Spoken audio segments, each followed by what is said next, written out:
խորհրդարանական ընտրություններին մնացել է 100 օրից պակաս ժամանակ։ Ու տեսնում ենք, որ ամենամեծ անհանգստությունը, որքան էլ տարօրինակ է, հենց իշխանության մոտ է։ Նրանք, որ հենց կազմակերպում են ընտրությունները,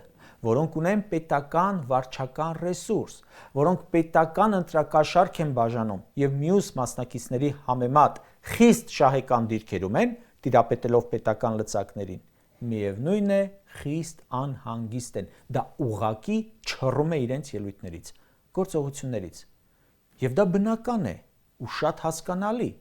Գործ ունենք մեր երկրում տարիներ շարունակ, իսկ վերջին 5 տարին մշտապես աղետ բերող խմբակի հետ, որը չի կարող մաքրել իր վրայից այդ աղետների խարանը։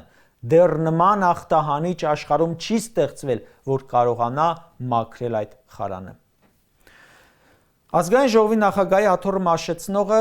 մեծ, չգիտեմ որտեղից եկած վստահությամբ ասում է, թե իրենք ավելի շատ ձայն են տանելու, քան նախորդ խորհրդարանական ընտրություններում, ու սկսել է իր կողմից տոկոսներ բաժանել ընդդիմադիրներին, ով որքան ձայն ունի, ով ձայն չունի, ով որտեղում է, բայց իրենք բոլորից առաջ են։ Դե այո, ընտրություններ են, բնականաբար յուրաքանչյուրը պետք է հայտարարի, որ ինքը հաղթելու է։ Սակայն այլ բան է, երբ դա հայտարարում է գործիչ, քաղաքական ուժի ներկայացուցիչ, որը ինքը անձամբ ունի տոկոսնել։ Բայց լրիվ այլ բան է, երբ դա հայտարարում է մեկը, որը հանրությանը հայտնի է թքող գործունեությամբ։